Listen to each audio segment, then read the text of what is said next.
dalam teori kognitif Jean Piaget, beliau berkata bahawa kanak-kanak, semua kanak-kanak akan melalui peringkat perkembangan yang sama tetapi pada usia yang berbeza. So kita tengok kalau kita tengok kanak-kanak ada dalam umur 4 tahun dah boleh berlari, ada yang 4 tahun masih lagi baru boleh berjalan. So itulah yang dimaksudkan bahawa setiap kanak-kanak akan mengalami proses perkembangan yang sama tetapi pada usia yang berbeza. Okey, seterusnya beliau juga berpandangan bahawa persekitaran tidak membentuk kognitif kanak-kanak, tetapi kanak-kanak yang membina persekitarannya sendiri. Sebab apa? Sebab apa keadaan itu terjadi? Sebab ianya berlaku melalui pelbagai proses seperti proses penderokaan, proses manipulasi dan menilai persekitaran fizikal kanak-kanak tersebutlah. Seterusnya, saya akan membentangkan perkembangan kognitif kanak-kanak. Kognitif merujuk kepada aktiviti-aktiviti mental seperti berfikir, menakul, menganalisis, membentuk konsep dan menyelesaikan masalah. Perkataan kognitif berasal daripada perkataan Latin cogniti, bermaksud to know, iaitu mengetahui atau memahami. Perkara yang berkaitan dengan minda dan bagaimana ia bekerja, iaitu menurut Charles Worth 2004. Seterusnya, konsep perkembangan kognitif. Proses pemikiran berubah secara menyeluruh bermula selepas lahir sehingga mencapai kematangan. Perkembangan yang dialami oleh akal dari aspek pemikiran dan ia dapat dilihat melalui perubahan dalam tingkah laku dan percakapan. Terdapat 4 faktor yang mempengaruhi proses pemikiran individu. Yang pertama, skema, struktur kognitif yang berubah untuk mengadaptasi maklumat baru. Yang kedua, asimilasi, penerimaan maklumat baru sebagai selaras dengan skema sedia ada. Yang ketiga, akomodasi, pengubahsuaian skema yang ada bagi menerima maklumat baru. Yang keempat, equilibrium, gabungan proses asimilasi dan pengubahsuaian yang membantu dalam keseimbangan terhadap pengetahuan, kepercayaan dan pengalaman. 4 peringkat dalam perkembangan kognitif kanak-kanak iaitu 0 hingga 2 tahun sensori motor, yang kedua 3 hingga 7 tahun praoperasi, seterusnya 7 hingga 11 tahun operasi konkret, dan yang keempat 11 tahun ke atas iaitu operasi formal. 0 hingga 2 tahun sensori motor. Pada peringkat ini, kanak-kanak menggunakan deria dan pergerakan fizikal untuk mempelajari tentang persekitarannya. Bayi akan menggunakan mulut untuk merasa sesuatu objek dan mengkoordinasi mata dan tangan bagi mencapai sesuatu objek.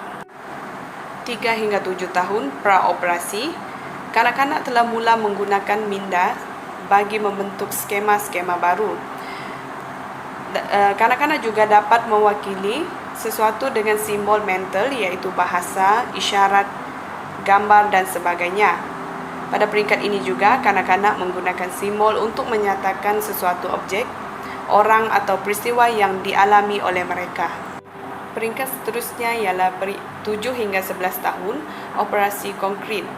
Pada peringkat ini, kanak-kanak boleh berfikir secara logik walaupun masih terikat dengan situasi konkret. Kanak-kanak sudah boleh menguasai konsep pengekalan. Prinsip asas konsep ini adalah prinsip identiti, prinsip ganti rugi dan prinsip keterbalikan. Peringkat yang terakhir dalam perkembangan kognitif kanak-kanak adalah 11 tahun ke atas iaitu operasi formal.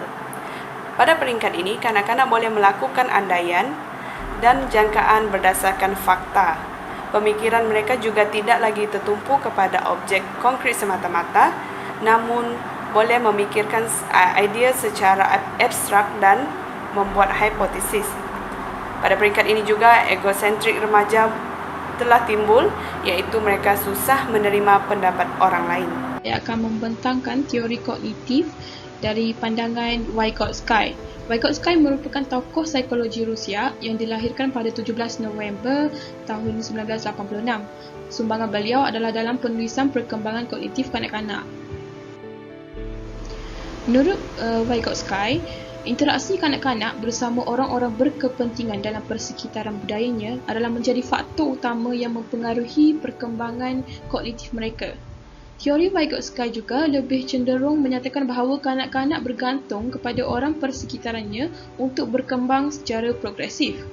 kanak-kanak tidak akan mampu memahami sepenuhnya tahap perkembangan kognitif mereka jika dikaji secara bersendirian.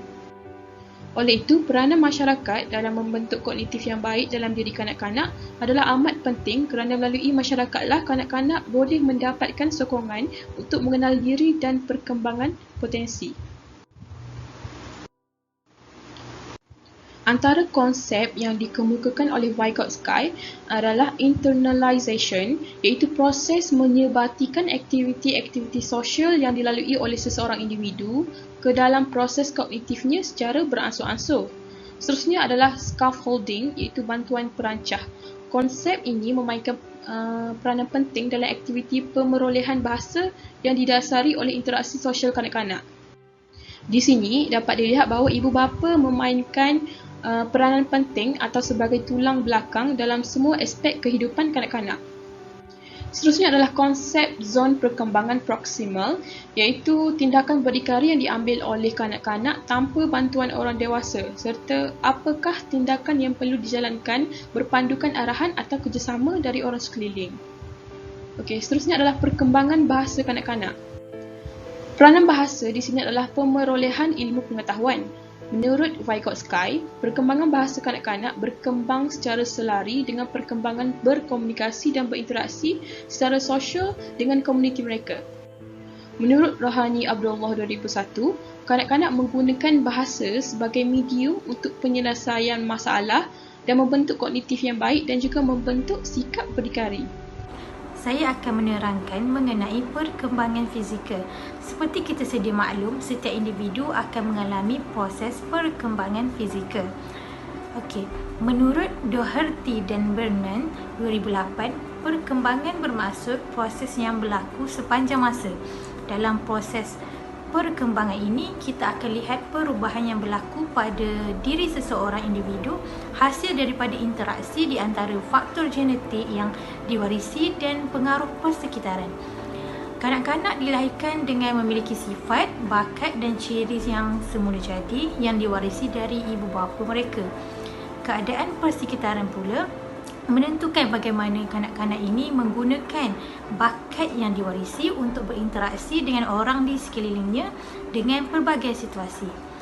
Okey, fizikal pula merujuk kepada komponen yang berkait dengan badan seseorang, bentuk badan serta kebolehan individu melakukan tugasan tertentu. Okey, menurut Wohlforth dan Marquette 2007 mendefinisikan fizikal sebagai kadar pertumbuhan dan bahagian-bahagian badan, fungsi anggota-anggota badan dan perwatakan manusia.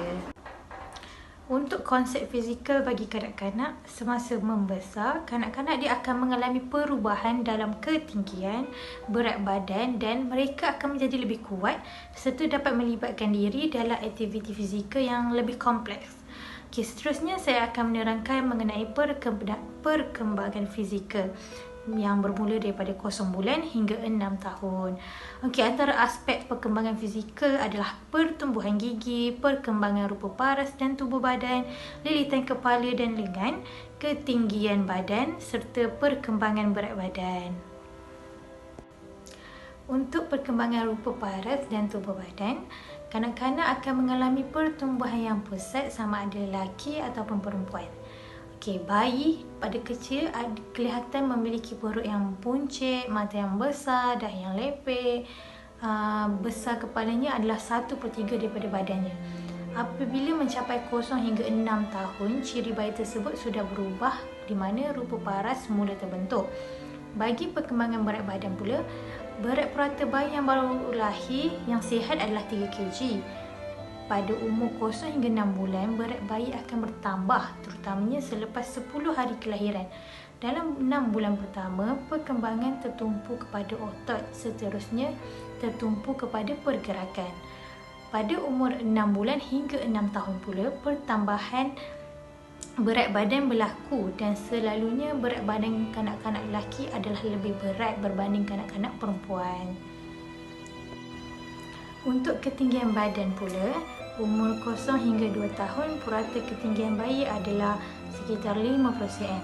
Untuk 2 hingga 6 tahun, selalunya kanak-kanak perempuan akan mengalami ketinggian yang lebih tinggi berbanding dengan kanak-kanak lelaki pada peringkat awal pertumbuhan. Untuk perkembangan lilitan kepala, bagi peringkat bayi, saiz kepala bayi dia boleh mencapai 2 hingga 3 saiz kepala orang dewasa ketika lahir. Ukurannya dalam 30 hingga 38 cm ketika dilahirkan. Pada umur 2 hingga 6 tahun pula, peningkatan lilitan kepala bertambah kerana perkembangan otak.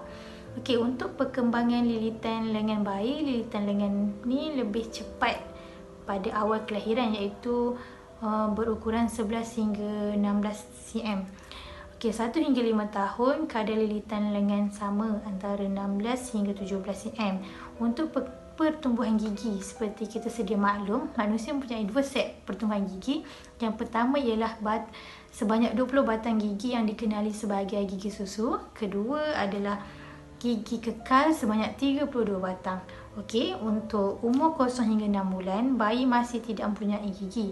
6 hingga 12 bulan, gigi kacip mula tumbuh. 12 hingga 16 bulan, gigi geraham pertama tumbuh.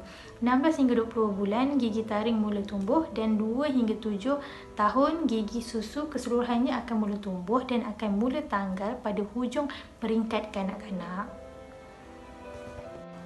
Dan akhir sekali adalah perkembangan fizikal, iaitu dari aspek motor halus dan motor kasar. Untuk motor halus merujuk kepada koordinasi mata dan tangan bayi tersebut. Untuk motor kasar pula koordinasi antara mata dan kaki. Assalamualaikum dan salam sejahtera. Saya Siti Aspida binti Taimin, memegang nombor matrik di 2017-20800092. Baiklah, saya akan meneruskan pembentangan kami dalam subtopik teori berkaitan perkembangan fizikal, yang mana dalam teori perkembangan fizikal oleh Robert Hewikhurst. Nama sebenar merupakan Robert James Hewikhurst dan lahir pada 5 Jun 1900 di Perth, Wisconsin, dan meninggal pada 31 Januari 1991 di Richmond, Indiana. Robert merupakan anak kepada Freeman Alfred Hewikhurst dan Winifred Withers Hewikhurst, dan beliau mendapat pendidikan di University Lawrence, Wisconsin dan Illinois. Dan pencapaian akademik yang beliau perolehi adalah mendapatkan PhD dalam bidang kimia di University Ohio pada 1924 dan mendapatkan beasiswa Fulbright di University Canterbury, New Zealand pada tahun 1953 sehingga 1954. Okey, seterusnya kita masuk kepada definisi perkembangan, yang mana tahap perkembangan manusia bermula dari pralahir sehingga meninggal menurut Newman PR dan Newman BM pada 1997, yang mana perubahan bentuk fizikal dan saiz fizikal seseorang akan bertambah dari semasa ke semasa mengikut kematangan diri. Ia juga dipengaruhi oleh persekitaran dan pengalaman yang dilalui dalam kehidupan seharian. Perkembangan dan pertumbuhan mempunyai perkaitan yang rapat, di mana seorang bayi akan melalui proses meniarap, merangkak, duduk, berdiri, bertati dan berjalan. Oleh itu, proses perubahan berlaku secara berperingkat. Seterusnya, menurut Wolford dan Margetts pada tahun 2007, perkembangan fizikal merujuk kepada perubahan saiz fizikal, kadar pertumbuhan bahagian-bahagian badan, fungsi anggota badan serta perawakan manusia. Manakala dalam teori tugas perkembangan Robert Hewikhurst, Robert telah mengemukakan teori berkaitan tugas perkembangan. Tugas perkembangan ini bermaksud jangkaan ibu bapa dan masyarakat. Maksudnya di sini, ia tentang tingkah laku yang sepatutnya dikuasai oleh seseorang individu pada peringkat umur yang tertentu. Ia adalah satu set kebolehan atau kemahiran yang perlu dikuasai oleh individu untuk menambah penguasaan terhadap persekitaran. Yang kedua merupakan alam sekitar mempengaruhi perkembangan individu. Okey, seterusnya, menurut Hewikhurst pada tahun 1967, kejayaan dalam mencapai tugas perkembangan ini akan memberikan kegembiraan kepada individu tersebut, manakala kegagalan akan membawa kesedihan dan kesusahan dalam melaksanakan tugas-tugas yang selanjutnya. Beliau juga telah membahagikan tugas perkembangan kepada 3 peringkat. Pada peringkat bayi dan awal kanak-kanak sejak lahir sehingga 6 tahun, kebanyakan kanak-kanak mula berjalan di antara umur 9 hingga 15 bulan. Pada peringkat ini, semua urat dan otot di kaki dan badan mula berkembang ke tahap yang mampu mencapai tugas perkembangan ini. Kanak-kanak akan mula berlari dan melompat selepas pandai berjalan.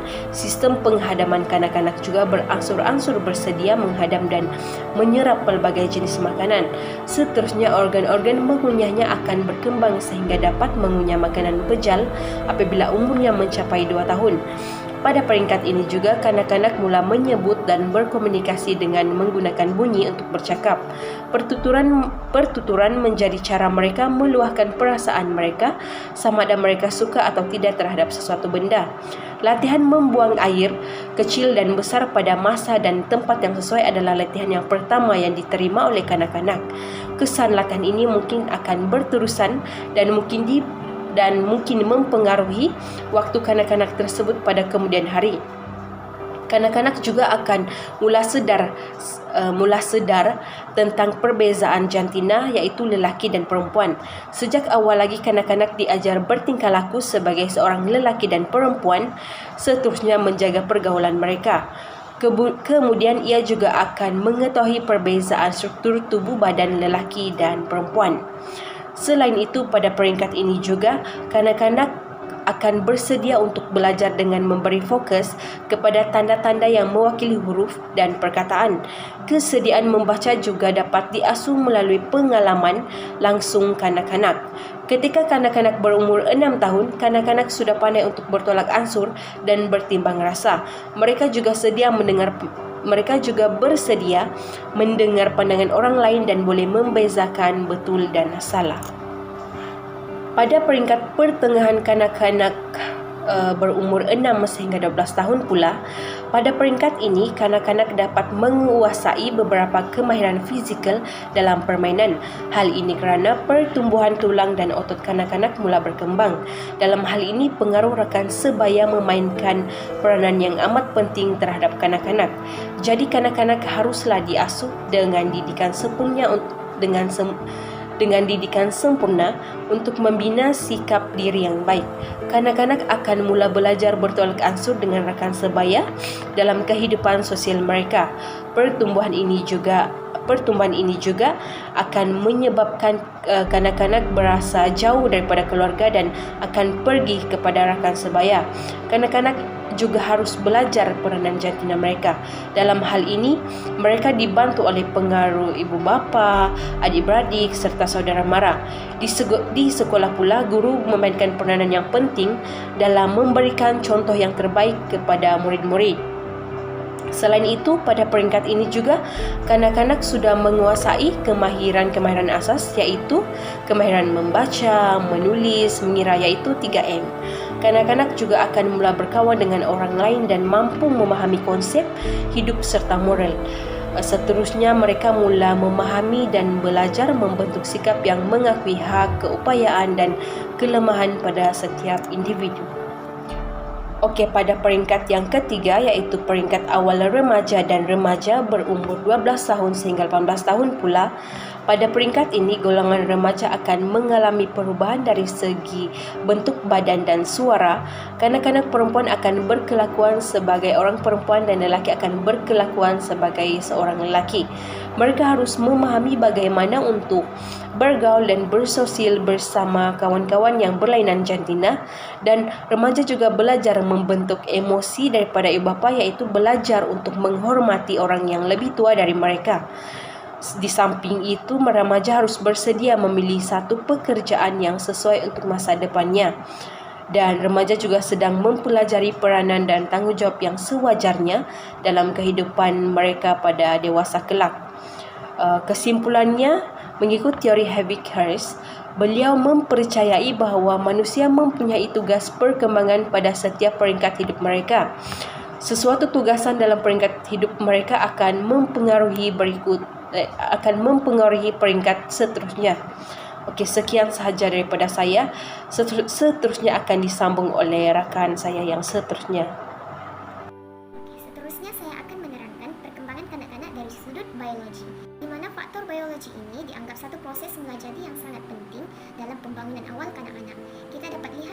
tiga faktor biologi yang mempengaruhi pertumbuhan kanak-kanak itu. Yang pertama adalah dari segi baka dan keturunan, kedua adalah pemakanan, dan yang terakhir sekali adalah akil balik. Faktor baka dan keturunan serta pemakanan ini kita dapat lihat semasa dalam proses kehamilan. Akil balik ini selepas kelahiran lah kita akan dapat lihat perkembangan kanak-kanak itu. Faktor biologi yang pertama adalah baka atau keturunan, di mana baka atau keturunan inilah yang akan menentukan ciri-ciri yang diwarisi oleh si bayi yang akan lahir. Kromosom dan gen ialah dua faktor utama kebakaan yang tentukan sama ada bayi yang akan lahir itu dominan kepada ciri-ciri yang diwarisi oleh ayah ataupun ibu.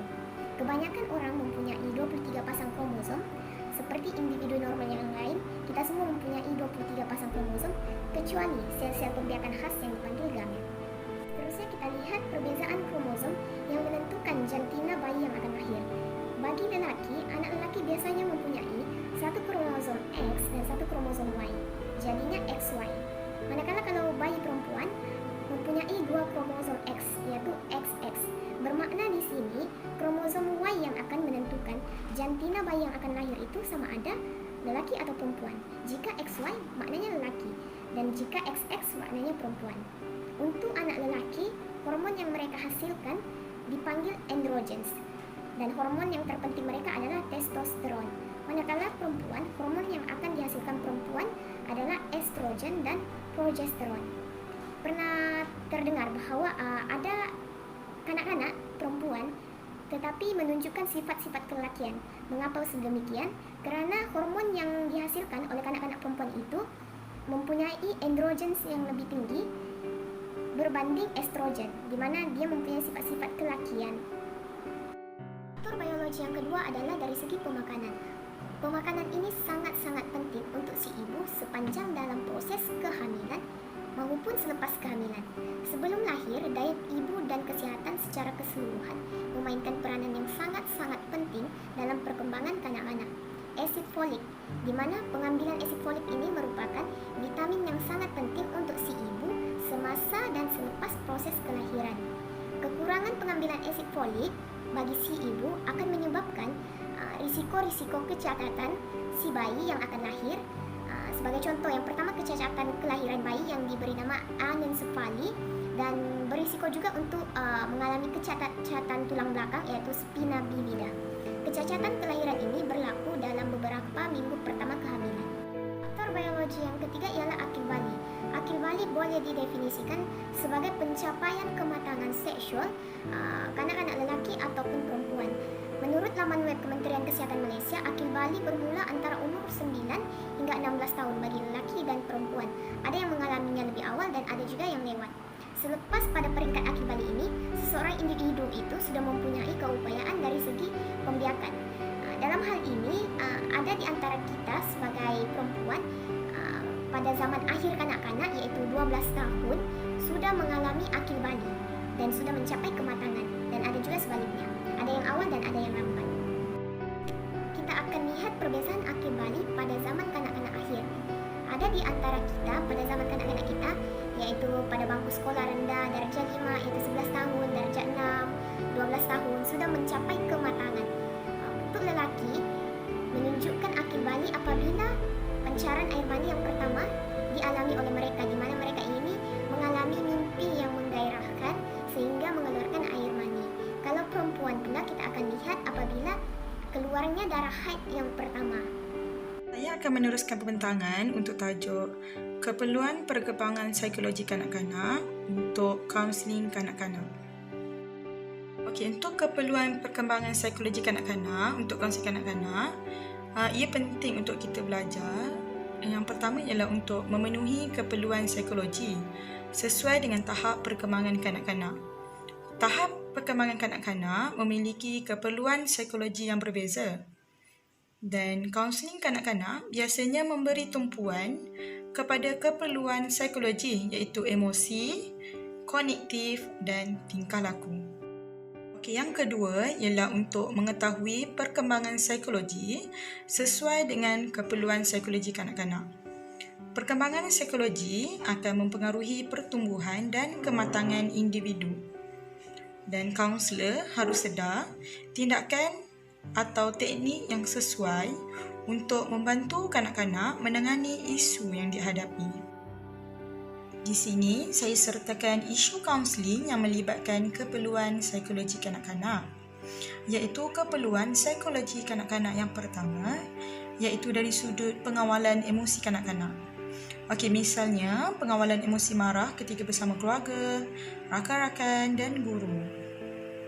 Kanak-kanak mungkin mengalami isu di mana dia tidak dapat mengawal emosi marahnya ketika bermain bersama rakan-rakan ataupun ketika berada di dalam kelas bersama guru.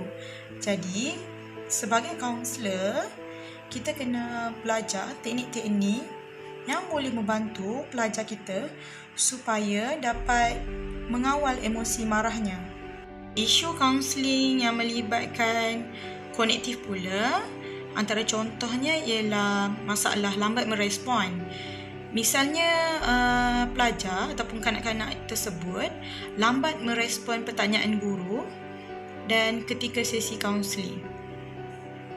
Di sini, kaunselor perlu bijak dalam menarik perhatian kanak-kanak tersebut kerana kebiasaannya pada peringkat kanak-kanak, kanak-kanak selalunya kurang fokus.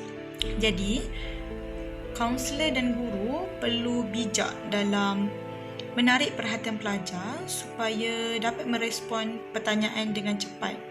Dan ini juga penting bagi mengelakkan pelajar mengalami masalah akademik. Bagi isu yang ketiga, iaitu dari sudut tingkah laku, kanak-kanak di sekolah biasanya mengalami masalah ketakutan.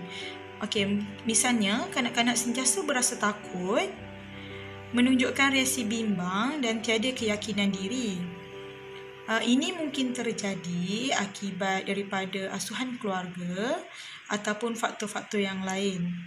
Okey, kalau dari segi asuhan keluarga, mungkin kanak-kanak tersebut sudah biasa dimanjakan oleh keluarga.